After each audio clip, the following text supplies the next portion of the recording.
Hello বন্ধুরা, শীতের দুপুরে গরম গরম ধোয়াটা ভাতের সঙ্গে খাওয়ার জন্য বানিয়ে নিতে পারেন এরকম দুর্দান্ত স্বাদের শিম পাতুরি। এটা হলে কিন্তু গরম ভাত আর কিছুই লাগবে না, এটা দিয়ে কিন্তু নিমেষেই একতলা ভাত শেষ হয়ে যাবে। শিম পাতুরি বানানোর জন্য দেখুন এখানে আমি 10 থেকে 12টা এরকম শিম নিয়েছি মিডিয়াম সাইজের। এবার শিমের দু সাইডের যে শক্ত যে শিরার মতো সেটা কিন্তু কেটে ফেলে দিতে হবে।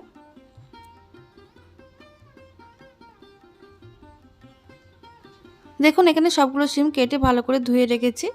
এবার কড়াইতে দিয়ে দিচ্ছি আমি 2 থেকে 3 টেবিল চামচ মতো জল।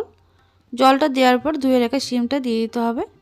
এটা কিন্তু একদম অল্প জলে শিমটা ভাপিয়ে নেব। শিমটা ভাপানো হতে হতে কিন্তু জলটা শুকিয়ে যাবে, ঠিক সেরকমভাবে শিম দিতে হবে। এবার ঢাকা চাপাতে আমি 2 মিনিট ভাপিয়ে নিচ্ছি, লো টু মিডিয়াম আছে। দেখুন 2 মিনিট ভাপিয়ে নিয়েছি আর এদিকে জলটা কিন্তু বেশ শুকিয়ে গেছে। এবার এই শিমগুলো কিন্তু তুলে নিতে হবে। তারপরে কড়াইটা কিন্তু খুব ভালো করে পরিষ্কার করে নিয়েছি এদিকে আমি। এবার কড়াইতে দিয়ে দিলাম আমি 1 টেবিল চামচ সরষের তেল। তেলটা গরম হয়ে যাওয়ার পর দিয়ে দিলাম হাফ চা চামচ মতো কালো জিরে ফোড়ন। তারপরে দিয়ে দিলাম ভাপিয়ে রাখা শিম।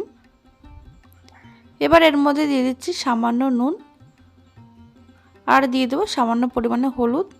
নুন আর হলুদ দিয়ে শিমগুলো কিন্তু হালকা করে ভেজে নিতে হবে।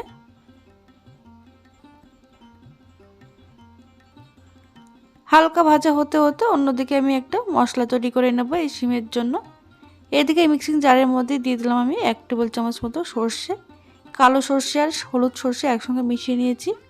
আর দিয়ে দিলাম এর মধ্যে 1 চামচ পোস্ত আর 1 চামচ দিয়ে দিলাম সাদা তিল। এর মধ্যে দিয়ে দিলাম সামান্য নুন। এবার এটা শুকনো অবস্থায় একটু গুঁড়ো করে নিতে হবে। দেখুন শুকনো অবস্থায় গুঁড়ো করে নেওয়ার পর এর মধ্যে আমি দিয়ে দেব 1 থেকে 2 চামচ মতো জল আর দিয়ে দিচ্ছি এর মধ্যে 3টে কাঁচা লঙ্কা। এবার এটা কিন্তু একদম মিহি করে বেটে নিতে হবে। দেখুন একদম মিহি করে বাটা হয়ে গেছে। আর এদিকে লো আছে কিন্তু এটা কিছুক্ষণ ভাজার পর এবার বেটে রাখা মশলাটা কিন্তু আমি এর মধ্যে দিয়ে দিচ্ছি।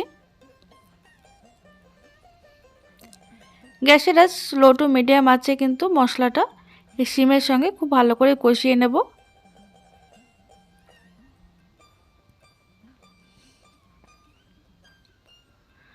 কষিয়ে নিয়েছি। এবার এর মধ্যে দিয়ে দিলাম সামান্য চিনি টেস্টের জন্য আর দিয়ে দিলাম চেরা কাঁচা লঙ্কা 2টো। দেখুন মশলা কষাতে কষাতে কিন্তু তেলও ছেড়ে দিয়েছে। এবার এর মধ্যে আমি দিয়ে দেব খুবই অল্প পরিমাণে জল। শিম যেহেতু অনেকটাই রান্না হয়ে গেছে তাই জলের পরিমাণটা কিন্তু এখানে খুবই কম দিতে হবে, আর রান্না করতে কিন্তু বেশি সময়ও লাগে না। এই রান্নাটা একদম কম সময়ের মধ্যে তৈরি হয়ে যায়। এবার ঢাকা চাপাতে এটা লো টু মিডিয়াম আছে 2 মিনিট আমি রান্না করে নেব। 2 মিনিট পর ঢাকনাটা খুলে নিয়েছি। এদিকে কিন্তু গ্রেভিটা কিন্তু অনেকটাই গাঢ় হয়ে গেছে। আর এই শিম পাতুরি কিন্তু একটু শুকনো শুকনো এরকম রান্না করতে হয়। এবার সব শেষে দিয়ে দিলাম ধনেপাতা কুচি। ধনেপাতা কুচি দিয়ে খুব ভালো করে মিশিয়ে নিতে হবে। তারপরে দিয়ে দিচ্ছি ফ্লেভারের জন্য আর টেস্টের জন্য 1 চা চামচ মতো সরষের তেল দিয়ে খুব ভালো করে মিশিয়ে গ্যাস ওপরে ঢাকা দিয়ে রেখে দিলে 2 মিনিট একদম রেডি হয়ে যাবে শিম পাতুরি।